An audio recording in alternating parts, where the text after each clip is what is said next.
Welcome to the Barrel Chat podcast, where we provide an unfiltered look into the craft beer industry from the untrained palates of two dumbass outsiders. I am Matthew Muncie, and as always, I am joined by Dustin Wood.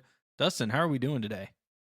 It's a mediocre day outside, and we're recording at like 4 p.m., so it's weird. But so far, so good today. Hopefully, we can get to do something. The kid woke up sick, so that sucks. Yeah, it is kind of a weird time to record because we can't really drink yet, not technically off work, and I have to go to a track and field event, so can't really do much there. But hey, we do it for the people. So before we jump into our topic this week, we want to let you know you can follow us on Instagram. We are at Barrel Chat. If you love this podcast, please take a moment to leave us a rating on your favorite podcast app. That feedback does help us improve and it helps us reach more listeners.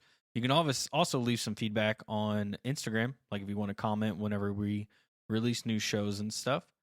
And we'd also like to hear from you. If you have a particular beer that you want us to review, let us know. You can shoot us a DM or send us an email. We are at barrelchatpodcast@gmail.com and let us know what you would like to see on this show. So typically the Friday 4-pack consists of 4 different topics. It's usually what we've been drinking, 2 news stories, and then what is happening around the Indiana beer world. But this week we're changing it up just a little bit. And the reason for that is this past weekend we did almost like a staycation beer tour is what I kind of called it around my house. And we hit up 5 different breweries on Saturday around the Indianapolis area. I think we might turn this in.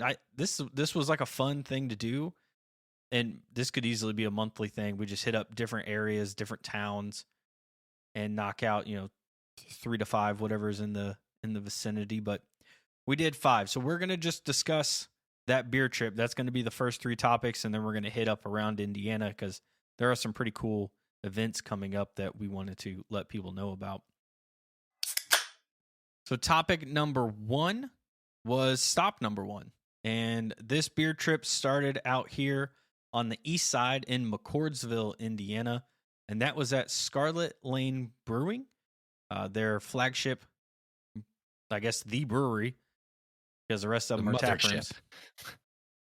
So we started there. They had 7 beers and a seltzer on tap, and we tried them all. And so, Dustin, why don't you tell us a little bit about the 4 that you grabbed? So I don't remember the names of the ones that I grabbed. Matt has the list. But I'll start with kind of going in the experience and stuff, and then we can sort of dive in, and Matt can tell us what we drank, and then I'll tell you what I thought. I do remember the seltzer was bomb diggity, though, so that was fun. It was weird to me that they didn't have a whole lot of beer on tap at their like main location. And when we did ask Joshua Hall, who is one of their brewers, like, hey, bro, where's all the beer? He said, hey, go to one of the tap rooms. That was interesting to me. Seems like the main location would be the like place to go, right? You would think so. It is kind of an interesting thought because it was weird just not even having Dorian. Like, Dorian is your main beer. Maybe that's changed. Maybe Dorian is no longer the flagship beer of Scarlett Lane, but I'm pretty sure it is. So to not even have it on tap at all, or even in bottles and stuff, I don't remember seeing it in cans or bottles or anything. Cans, nothing. That to me was a bit odd. So I know that they just opened that Irvington location, so maybe everything kind of got funneled there, which would make sense. But that does suck, because this was kind of one of those like, hey, let's go, and then it was just like, oh, there's nothing but IPAs and lighter beers on tap. There's nothing super fun stout wise that you would normally see from them, because last time we went they had Dorian Stout, they had like 4 other versions of Dorian Stout, like they had all this crazy stuff, and it just really wasn't the same. It provides a unique experience, but not maybe in the way that we necessarily wanted. So since you mentioned not having, I did actually take notes for names and everything else. So the first one here was the Heltzer Seltzer Honey, and this was that seltzer you were talking about. So what did you think of it? Yeah, so what really jumped out to me is it was like a mead, but like a watered down and bubbly version of a mead. So it was interesting in the fact that it didn't feel like a seltzer because it was like sweet, that had that like sweet honey kick to it. But would I go back to it? Man, probably not. I did have a favorite from the list here, and it's one that actually releases today, as or tomorrow, as you're listening to this. So that beer's pretty awesome. Matt's gonna kind of talk about it. He's got some information about it, but I do think that was. Oh, he doesn't have any information. No, about I it. forgot to write that one down. So let me. It was just a. I think they just called it a pineapple ale. Yeah. But I'll jump back real fast. So the seltzer for me, I did like it. I felt like there wasn't that much carbonation that I feel like you normally get out of seltzers, like with White Claw and stuff. I feel like there's a little bit more carbonation in those. Maybe I was wrong in that. I did really like the honey. I felt like it gave it a nice taste. I honestly thought about getting a 4-pack. So it is something that I would go back and continue trying, especially if they have some other ones. I do like a good seltzer. Some of those, it's just nice to have sometimes when you don't necessarily want to drink a bunch of beer. The seltzers, I feel they found their place as long as they're good. That's the hard part for me, is finding seltzers that I like. White Claw makes a good seltzer for me. I know that's a very basic bitch of me, but I've tried so many others because the wife always gets them, and there's just so many that I just find very disgusting. Yeah, I think this one would be nicely described as like a collab between a cider, a seltzer, and a mead. So it kind of hits all those weird angles, but it was good. I mean, I would drink it if it was if I wasn't into beer that day, I would definitely grab it. But as far as my favorite beer that we had here at Scarlett Lane, it's their Oddities and Curiosities. It's a pineapple pale ale. It is the 2023 version. It is a 5% ABV. It is a pineapple, like I said, pale, but it's got Eldorado hops, Citra hops, and Horizon hops. Man, it was really drinkable. A nice pineapple bite on it, but it wasn't too over the top with the pineapple, and it wasn't too hoppy. It really almost felt like a zombie dust with some pineapple thrown in, with a little less flavor as far as like hop profile is concerned, but like that drinkability that you get from zombie dust. I think it was right on par with, I could drink a 4-pack or a 6-pack and not really feel like shit, because it was pretty palatable for sure. Yeah, I felt that way as well. I thought it was really good. It honestly, there was maybe one other that I felt like could go as my favorite of that night, but that one definitely stood out amongst all the 9 drinks, I guess, total that we tried. It was definitely top of the list, and so that does come out, as of today, Friday. Go ahead and go grab that and try it. Let us know what you think, because I did find it very, very pleasant. Not overly pineapple. I'm a big pineapple fan, so it's hard for me to not like pineapple ales, but no like fake pineapple taste or just like an overabundance, like it didn't overtake the beer. It was a nice ale with some pineapple. No, I think it was well done. It was cool of Josh to come over and give us a can and let us try it. So if you don't have plans today, or if you want to go this weekend to Scarlett Lane, go check it out. I'm sure it'll be at all the locations, but it was definitely good. So then I'd say the other one that we both really liked was the Nick Pseudo Lager. Oh yeah. Yeah. So that one, pretty sure is named after one of the owners, Nick, Elisa's husband. I assume still. That's my guess. Yeah. Just a nice hoppy lager. And I don't know, it was just it all blended very well. It tasted perfect. Like it was just well done. Yeah, for me, this one was a very unexpected front runner. I was intrigued with a hoppy lager, basically, but it was like a little bit of hop, a nice crispy finish. Not a whole lot of like overwhelming flavor from the hops, but it was there. I definitely enjoyed it. I would say it was probably my second favorite of the night. I did like the pineapple a little bit better, but there were some others that didn't really hit the mark so much for me. But again, personal preferences.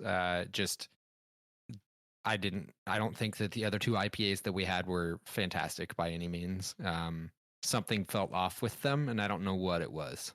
We tried the Eclipse IPA, the Mary Lou IPA, Southern Star, which I forgot to write what the beer was, and the Cemetery Citrus Gulch.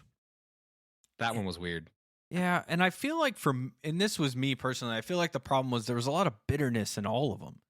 And Yeah, I'm not a big bitter IPA guy. Like I don't want just a bitter bomb.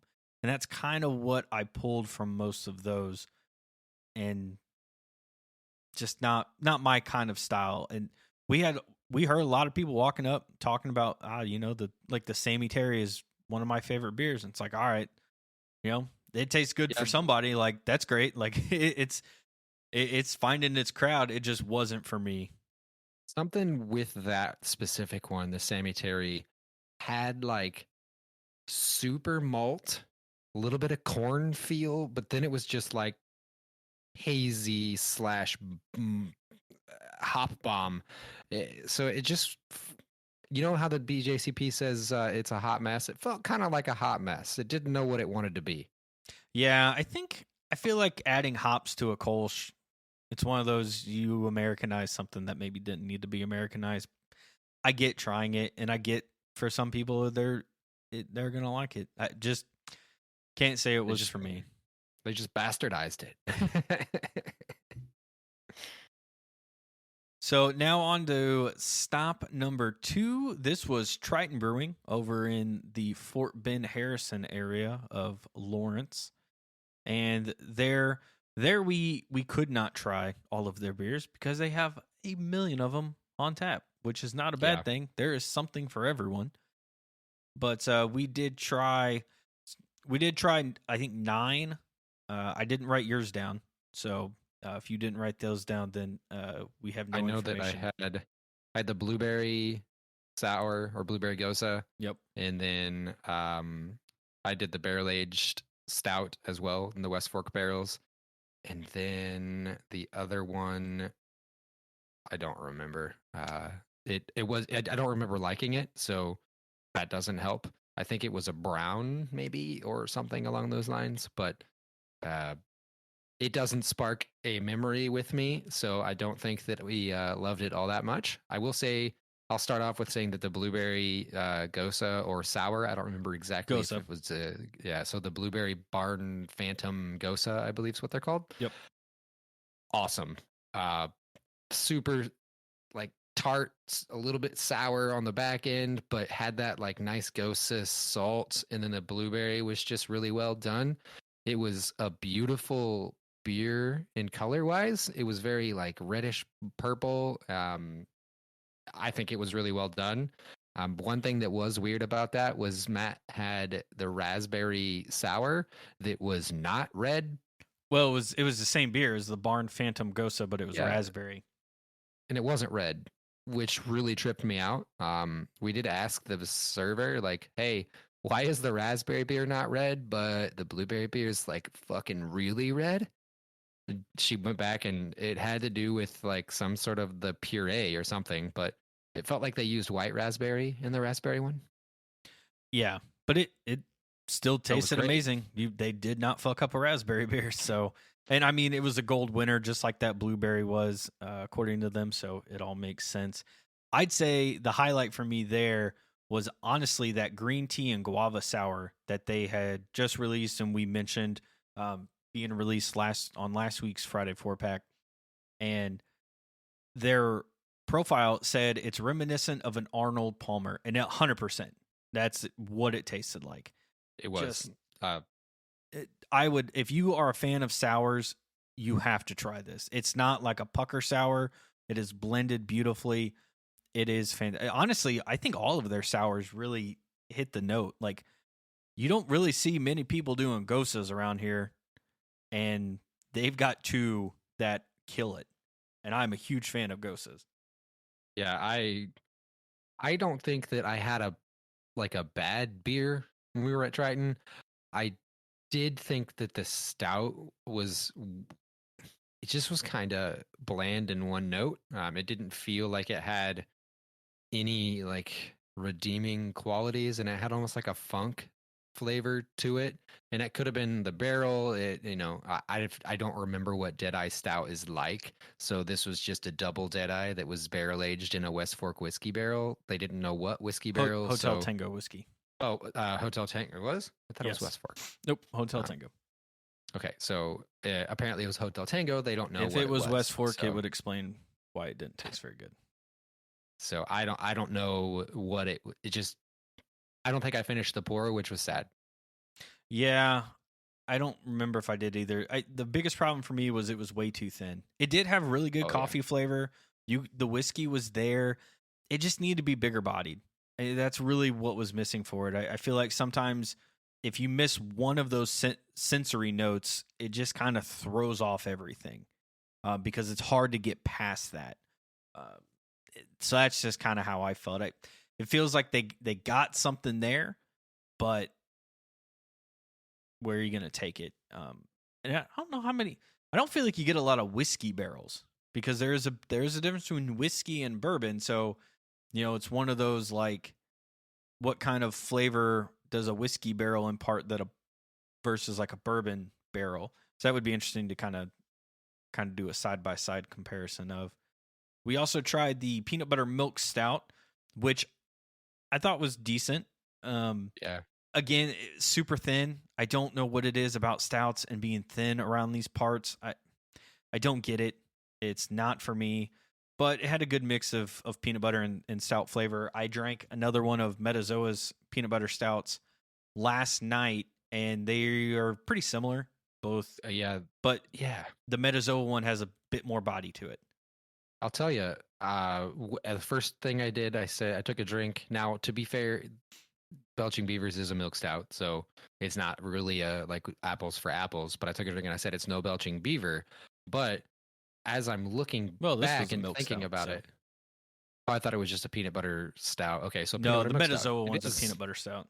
It is apples to apples at that point. Then, so it just didn't have that like milk stout consistency that I expect in a milk stout. I don't get to drink them very much anymore, but I did, give it a shot because, one sip's not going to kill me. But I think looking back now, I'm like, look, Quaffon or Big Woods makes a peanut butter porter and a busted knuckle version, and that's thicker in the mouthfeel, viscosity. It's got more peanut butter flavor, and it's just a better beer all around, which is weird for me to say that a porter is better than a stout because I tend to lean on the heavier side of dark beers. Yeah, if you're one of the brewers that listens to our podcast, if you could maybe shed some light on what's up with these very thin stouts, like not just like somewhat thin, just like almost watery thin in a way. Like, what's up with that? Is that a brewing process? Is that from adjuncts? Is that just how it's supposed to maybe be? Like, what are we missing? Because it feels like we're missing something. I did get approached by the guy I work with, Dustin, who was he's a brewer, worked for Three Sons, and has a lot of brewing experience. After he listened to one of the episodes, we were talking about carbonation being low on some of the stouts. He said, if you're getting into the 10 plus ABV in stouts, carbs just don't take. It's just not easy to carb that heavy of a beer. So it may be the same like thing. If you get barrel aged, you get it thinner, but it can't be all the time, because look at Bourbon County Brand. Their stouts are thick whenever they're done. Yeah. Look at fucking Well, I feel social project and side project well, and but it's got to be the base beer that's going in that's thin to begin with. It's not getting thinned yeah. out in the barrel. So, yeah, I would just like to know because there's a great example. I didn't know that because we're not brewers. Like that's kind of the whole point of the dumbass outsiders part is we're not brewers. We don't brew. We've outside of like a few homebrews I've done, I've not brewing actively. I don't know what I'm talking about necessarily when it comes to brewing unless somebody tells me that I'm wrong. I'll just make semi assumptions to something, and most of the time I assume we are just wrong about it and we're just missing something because that's how you got to operate until somebody tells you otherwise. But I plan to bring Dustin and Aaron, are both colleagues of mine, onto the show, maybe individual episodes, maybe 2 episodes where Aaron sends some stuff from Chicago to us and then Dustin sends some stuff from Florida to us. And then just kind of talks so that he can explain what we're supposed to be getting out of beers and he can talk the like Plato's and the brewing process and everything. And then we'll have 2 industry experts with 2 dumbass outsiders. So that'll be a fun episode. that would be. So to round it out, we had the Bright Lights Coffee Brown on Nitro. It is all right. I think I've said this before on one of these, but I feel like the Nitro just throws some things off for me. I'll try them every time because Nitro and coffee just goes together. But this one was, again, kind of thin, and something about the mouthfeel and taste just wasn't to my liking. But maybe next time I'll do Nitro and regular, do a side by side, see if there's really much of a difference outside of the creamy mouthfeel that you get with Nitro. And the last one was the extra special bitter. So their ESB, damn good. That was really, really good. A little bit unexpected from them, only because I don't, you associate them with their IPAs and their sours, and so this extra special bitter, just not many people do it, and I feel like if you can nail like British English beer, then you're usually doing something really well. All right. Stop number 3 was Bier Brewery. So this is up on like 86th Street or something like that.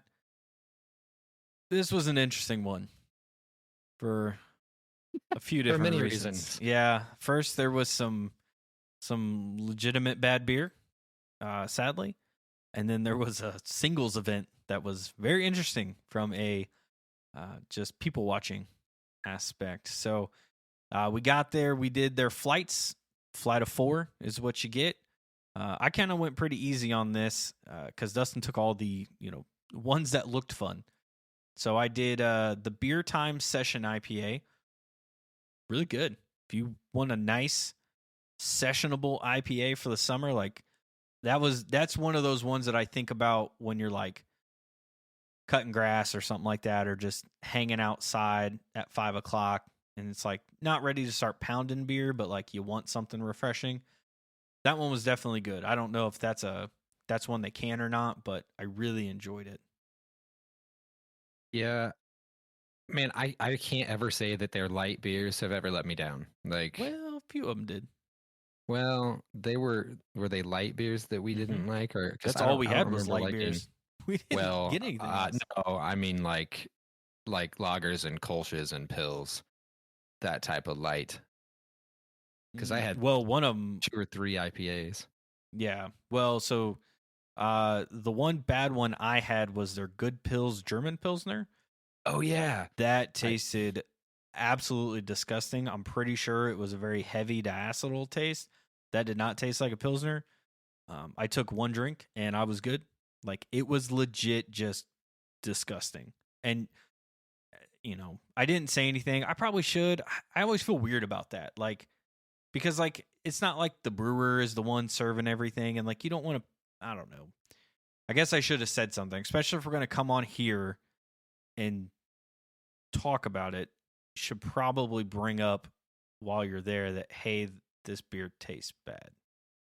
Didn't really think about it at the time, but now I'll try and be better about people that. Watching. That is true. Watching people. So I mean, look, there were 5 leather jackets on dudes who didn't come in on motorcycles. Yeah, none of them rode motorcycles. So that was interesting. There was at least 3 or 4 pairs of leather pants, 2 dudes and 1 girl. It was just an eclectic group that was there for this singles meet. Yeah, it was interesting. It was a lock and key thing. So you got a key, you had to find your mate in a lock. Yeah, it was interesting. We'll just keep it at that. Very interesting. The other 2 I had was the Weizengut, still great, still probably my favorite beer that they make, and that's a Hefeweizen. For those of you who don't know, they make I would say they make the best Hefeweizen in the state. Somebody's got something else to try, let me know. But I feel like Daredevil's Hef is probably right up there, if not better, but I don't know if I've ever had their I'm sure I've had it at some point. There's something about Weizengut that is just oh yeah, I mean it's great. Just memorable. I think that's the big thing for me is memorable. I had Wizard Tears, which is a West Coast IPA, which did not taste West Coasty. It felt like a citrus forward IPA, like all other the East Coasts. Hop Punch. I don't remember it, but I remember all 3 of the IPAs did not seem like one that I would order again. So that was one of them. And then South Simcoe, really cool beer label, really cool beer name. It was not hazy at all. It was clear and it was labeled as hazy. So that was interesting. The profile was what I expect from a hazy, but it just threw me off that it looked like a straight West Coast clear, crystal clear. And they want to label it a hazy. I don't know if that's like weird or if that's just normal. I don't remember which 2 of the 4 you had that same diacetyl gross taste. Wizard Tears was one of them. I don't remember what the other one was, but I do remember 2 of your 4. The last one I had was the Munich Dunkel, and again, just another really well made beer. That's why it was so interesting that 3 out of the 8 were bad, because you're just like, what? How in the fuck did this get poured? How did this make it onto the draft line? I mean, I think I think it's a guy that brews there. I don't know. I think the brewer is very German inspired in the brew style and knows exactly what the hell they're doing when they're brewing German styles, because the ESB's good, the Weisengut's good, the Dunkel is good. Somehow you screwed up a pills, but yeah. So sometimes that's where it's like, is it just off? Is there something in the beer that's off-putting to us? But I mean, it's weird that both of us had that reaction. Like it would make sense if one of us had, like in the past when I've had my issues where it's like, oh, this beer kind of tastes like dish soap, sort of like cilantro does to me, and you're like, nope, I'm not getting that at all. Like those kind of situations would make sense. Which I did find out that apparently coriander is part of the cilantro, plant. It's the seeds. So now I'm very curious if maybe I have an issue with coriander in beer, and maybe that's what's caused the few times where I'm like, why does this taste like dish soap? Yep, learned that over the weekend. We've also previously had like pickle juice flavor in beers. I think that was Wabash, but yeah, it was. I don't know how the hell you do that. I don't know what off flavor that is, but that was strange. Yeah, who knows? So beer was all in all, an interesting experience. 50-50 on the beers, but the people watching was great. Yeah, I mean, it's not something that would stop me from going back, because like I said, it felt more weird that they had bad beer than what it wasn't like some of the places that we would go in the past where we kind of expected bad beer, and we were going hoping for a change. But yeah, next time I just got to get better about asking, or just being like, hey, why is this Why is this It does. bad? Is this what it's supposed to taste like? Like, hey, can you tell me straight faced that there's nothing that's an off flavor in this beer? Exactly.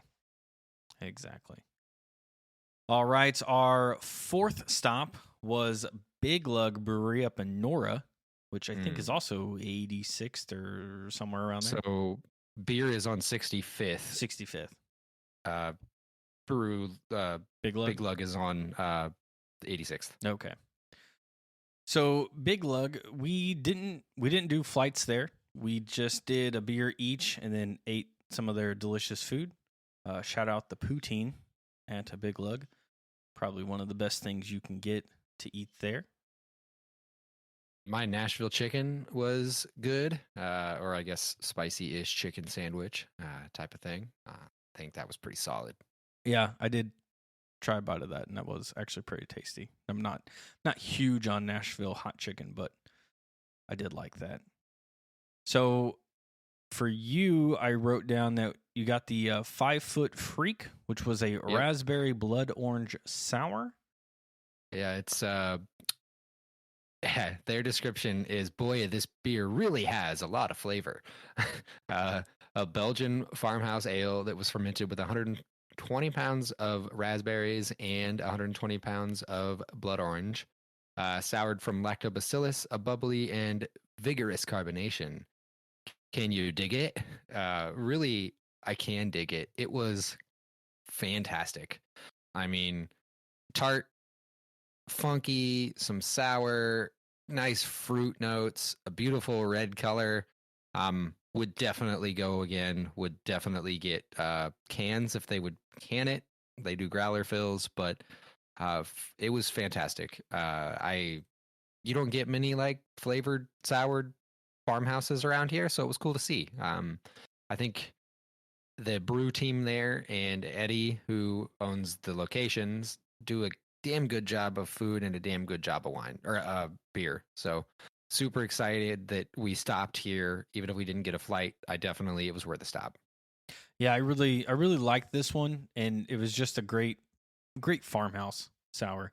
I'm a big fan of those, and so it had all that taste that you were looking for. It had the raspberry, didn't fuck up a raspberry beer. Nice blood orange. It was just blended well together. That's what I want out of my adjunct flavored fruited beers. Is it needs to be blended. You need to be able to taste the beer and the adjuncts, not just the adjuncts. So, or sometimes not just the beer. We've had those too, where it's like, you told me there's coconut in here and I don't taste any. And coconut's a pretty easy thing to taste. So what are we doing? Also, kind of a side note little thing, 120 pounds of raspberries. Like, even if you got that somehow, assuming obviously wholesale, since Eddie Hassam is in the restaurant businesses, that's got to be fucking expensive for one beer. That's why the pint of it $7. That's just crazy to think that that's what they went through.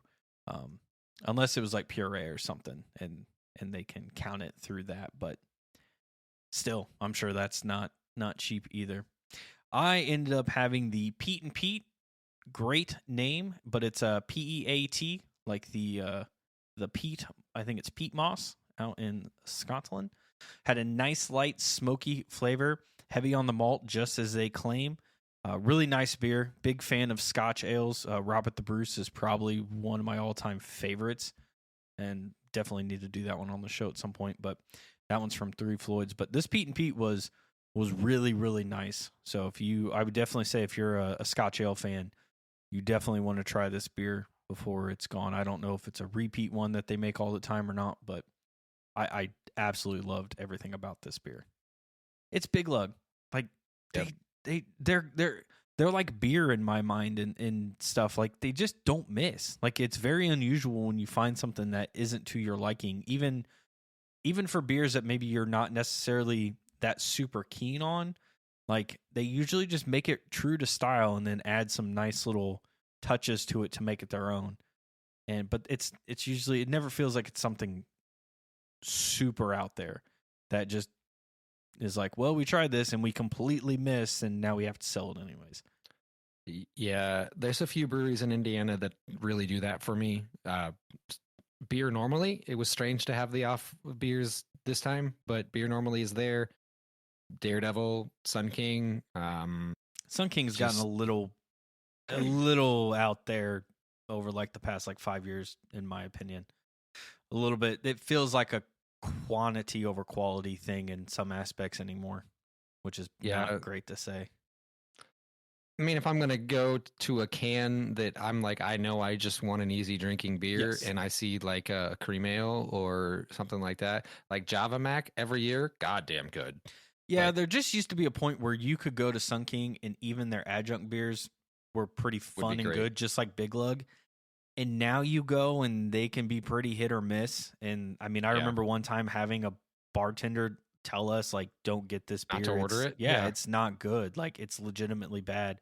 And you're just like, at what point is Sun King the one selling the bad beers? Like, you are a massive brewery. How are you at that point where you need to sell this versus dumping it? So just odd things like that out of them. But yeah, Big Lug. Definitely, if you've not been to Big Lug, I would 100% recommend them and get their food because their food is fantastic. They also have that barbecue joint half liter. Yep. Over in Broad Ripple, I think it is. That place is fantastic. They make some damn good smoked meat. All of the Psalms locations will have the beer and the food. So any of them that you can hit, go check it out. Good food, good beer. Family owned local business. Support the community. They did some dope ass shit during COVID. They basically turned their restaurants into marketplaces, which was really cool. So you could get toilet paper and all that stuff from them, eggs and dish soap and hand sanitizer and whatnot. You could order it because he could order it from his restaurant suppliers. So that was really cool. Nice. And the last stop, the one that actually started the whole conversation, was Deviate. It was, hey, where do we want to go? Deviate, because they got some really good sounding beers. All right, let's go to Deviate. But along that 45-minute drive, let's stop amongst some other places that we continue to talk about going to, and we never find the time to do it because, you know, we'll go hit up Deviate instead and then go pick places around there. It's like, well, let's go the other way with that. So we finally found ourselves at Deviate. We did not take notes. Even I didn't take notes on this one. And I do know what we drank though. So I know the one beer that I had. But a big part of this is we ended up having this lovely conversation with a couple who live here, but they're not like from here, and they're looking into open a brewery. And I had the Barrel Chat podcast shirt on, and they started talking to us and asking us beer questions and brewery questions and stuff like that. And I don't know how we've reached that point of our podcast lives that people assume by looking at us that we know what the fuck we're talking about. But, you know, I'd like to think we gave them some okay information. Obviously, we didn't tell them much, but it was like, this is who you should go talk to. Like, these are the people who are going to know because they've been in somewhat similar situations, or, you know, husband and wife teams, or it's like a small town situation. So small town guy kind of people, small brewery, whatever it may be. I think the whole thing started, one, you had the podcast shirt. Two, I'm pretty sure I think I was wearing like a Hop Culture shirt or something. So we both were decked to the nines in beer stuff, but we also walked in and we're like, hey, I'm not a member, but give me that goddamn member beer. Well, I was going to say, because like we walked in and she got in line and immediately started talking to us. The wife did. And so it just kind of all came out of nowhere with that. But it's always interesting. That is what I love sometimes about life, is that weird shit happens that you don't expect in a million years. It's sort of like dropping in on a singles night and just being like, I haven't been single in 11 years. I can't imagine going to something like this myself at this age. But like, you're watching kind of other people do it. And we had weird experiences at each location. Not like weird bad, or not each, but 3 of them. We had Josh Hall show up. oh yeah, that was randomly funny. to Like Scarlett Lane. we were literally talking about him in line, and then he just walks in the door. It's like we summoned him. We said his name 3 times, and Bloody Mary showed up. that singles event, that was weird. And then going to Deviate, and this lady and her husband come over and talk to us. But so we kind of hitting on the beers here. The reason we went is I saw they had a blazed and glazed. It's a maple imperial stout aged in brown sugar and rum barrels. That just, for me, that just sounded stupid good. And lucky enough, we were able to get a flight that involved that. And it was every bit of what you want, what we want out of a stout. It was nice, thick body, had a stout flavor, but still was, hey, nice, interesting, like sugar notes from the brown sugar. And then the rum, I love a rum barrel, so you just can't go wrong for me with a rum barrel. That one was good. We did Sin of Living, or Living in Sin. Good Lord. We did Living in Sin. It's an Imperial Cinnamon Hazelnut Stout. A lot of cinnamon in that one. It wasn't my favorite one that we had. Honestly, I think the best beer that I had, I don't even know what it was. The bartender randomly walked over with a pour of like a barrel-aged version of, I believe it was their Scottish Strong, but he sat it down and said, "This is a sister beer, enjoy."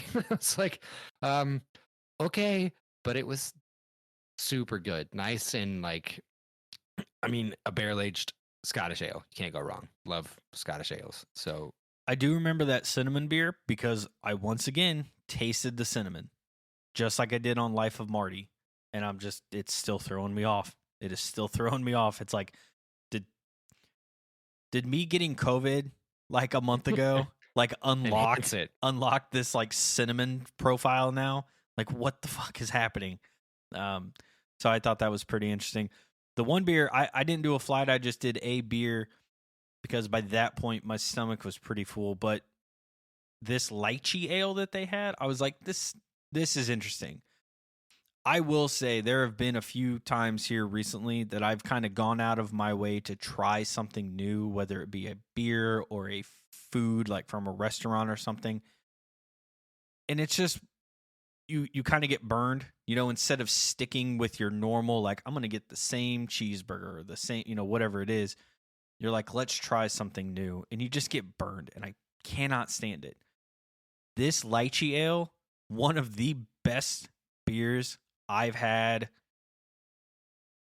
maybe ever, just from a taste profile. It was super clean, super just kind of, it wasn't like super fruity. It was almost reminded me a bit of like cherry flavoring, where it's not necessarily like a crazy fruited flavor, but like just or strawberry, not cherry, strawberry.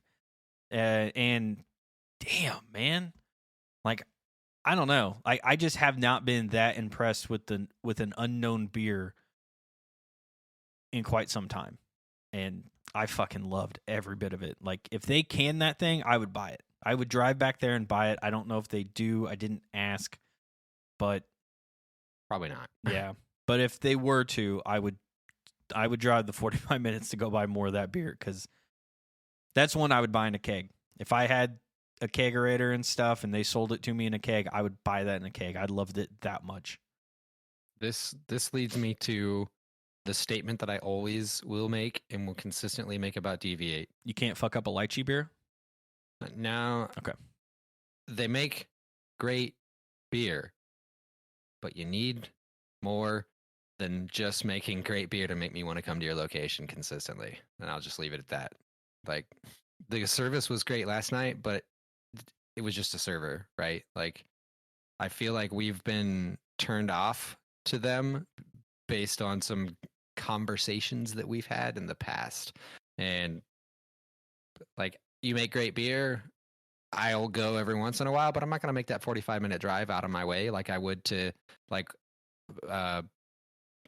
Whitestown to go to Moontown Brewery because we're always treated well there. Get conversations with anybody that we want to strike up a conversation with, and our opinion about beer is taking seriously, even if it's not like, hey, you're right. No, they'll be like, okay, can you tell me why? Or like, what are your thoughts on it, and what am I supposed to get? But instead, that's not how we got treated previously, and so it's just always a turnoff. But I will say they probably make some of the most interesting and best beer in Indiana. Yeah, I do wish sometimes that they would maybe make some of the like base beers so you could really get a taste of that. Maybe it's just stuff that we miss. But like when we were there that night, I feel like the lychee ale was like the only, like, I guess what I would consider like a normal beer. It wasn't something super crazy with a ton of different adjuncts in it. And so sometimes it would just be nice to be able to taste them. Like, what is this? What's the base beer of this stout? I know it's not necessarily what sells, and I get that that's why you may not go down that path, but sometimes it would just be nice to know. It would, because you got to brew it, I assume, before you throw all the adjuncts in. So like, it would be cool to kind of see. It would be cool to see what they can do with just some base beers. Yeah, just a stout, just a porter. Yeah, and I'm sure they do it, and it's just stuff again because we don't go very often that we're not getting, we're missing, and maybe that's just more of a us thing. But I remember when we used to be closer when we worked at Bottoms Up and stuff, and I just don't remember that being a lot of when you'd go in there that they would have that. It was always blueberry stouts and all these other crazy things, and so it was never just the base stout, the base porter. I feel like the closest thing is that Supremacy IPA is like the closest thing that they have to a base. They are Deviate. Yeah, they do. I mean, I guess you got to live up to the damn name. So in every way. To be fair, I actually think making just standard stouts and porters and then making the weird shit that they make would be deviating from the norm because nobody makes a goddamn base stout anymore. That is true. And a lot of the ones that do get made are not very good. So I think they would be deviating from the rest of the country still. Well, that is basically topics 1 through 3. So thanks for sticking around through those. And we'll be out and about at some point next month. We'll make another trip. We'll let everybody know where we're going. And so if anybody ever wants to join us at one of the spots, let us know. We'd love to come and hang out with people, meet new people. Love having fun conversations about things that we have no business being a part of. And good times all around. So topic number 4 is around Indiana. I've got 3 things listed here, and they're all anniversary parties. A lot of anniversary parties. I did not realize this, but Pax Verum up in LaPel, Indiana is celebrating their 5th anniversary with a party actually tomorrow, April 29th. And they got a bunch of, I think it's barrel-aged stouts on tap, and for that you can buy. I think it was like 5 different ones. I really like the label. I love the color palette that they chose with those. So that looks like it could be a pretty fun time. Scarlett Lane Brewing has their 9th anniversary party, which is on May 13th. That is going to be held at the main brew house in McCordsville. That is also the day that they are releasing Eric Bloodaxe, so you will damn sure see both of us, if not me, at that place, because I am 100% going to buy some Eric Bloodaxe. And then Moontown Brewing is celebrating their 5th anniversary on May 20th. And I did ask, it is an all-day event, so it's they run 11 to 11, and it is free, which I'm pretty sure Scarlett Lane's is free as well. Yeah, and I think so too. I'm pretty sure Pax Verum is too. But it was last time. But yeah, that's what I remember, is that last time you could just walk in and do it. So there are a few other kind of events that I've seen in and about the past few days. There's a Garden Gate Wine, Jazz, and Craft Beer Festival tomorrow. Nope, I'm sorry, Saturday the 29th in Fishers. Technically, that is 3 tomorrow. p.m. Yeah, so tomorrow here. We have to so the remember 29th. we're recording on Thursday, but it's coming on Friday. So the 29th there in Fishers, it's the Garden Gate Wine, Jazz, and Craft Beer Festival. Could be fun, kind of in the downtown Fishers region. And then the Pote Hops and Vines Fest in Fishers as well on the 29th. There it's 12175 Visionary Way. Same place as the other one, but just afterwards. So I have no idea why it's the different events, but there's two of them there. And then I see Rock the Junction on May 13th at Grand Junction Brewing from 1 to 5 p.m. on May 13th. Nice. So a lot of things coming up here in May, and I'm sure there's some stuff that we've missed so far. These have been added to the Barrel Chat calendar, so you can check that out. We're trying to get as many events up there just to help keep everybody up to date and keep ourselves up to date. It's really easy reference for us to go back before we do Around Indiana to see what is out there. So hopefully you've all listened to our latest episode, which was Science Project Brewing's Life of the Marty and Imperial Pastry Stout. That was a pretty good beer, if I remember correctly. Not too bad on the top 50. It was good. It was fun. We had some really solid ideas, I think, for the future. Just two dumbasses telling you how to make your beer better. But and it did turn out I was right. It is a gator on that label, not a dragon, as Dustin said. So 1-0. 1-0. Gator. And next week we don't have anything yet. So next week we've got to do some recording on Sunday. And, we're just gonna wing it. And I got a couple different beers that I picked up from Total Wine, and I do have that foreign local. We got to obviously we're gonna stick with the Imperial things. That one from foreign local, pretty fucking good. So that's probably on the list somewhere. Maybe chili water. We've got a weird, chili water. We've got a weird blood orange chili water. Too. Blood orange chili water sounds like it could be pretty good. Because who the fuck doesn't love that beer? As long as it's still good. We have a beer from Michigan that I brought back that is like a stout that I don't have a clue what type of stout it is. As far as like, I'm trying to look it up real quick, the picture, but I picked it up and I was like, I've never heard of anything like this before. It's a barrel-aged Finnish style stout. Yep. I tried to look that up and it's not. We got to hit up that company because I tried to look up what a Finnish style stout is and I came up empty-handed research-wise. So be on the lookout for that coming up sometime because we'll have to figure out what the hell it is or we'll just drink it for fun and tell you what we thought about it. Exactly. So we will see you all next Wednesday and then again next Friday with another Friday 4-pack. So have a good weekend. Hopefully it warms up a little bit and everybody can get out and do some nice drinking around town or yard work and drinking, whatever your style's for. But until then, cheers. Cheers, y'all.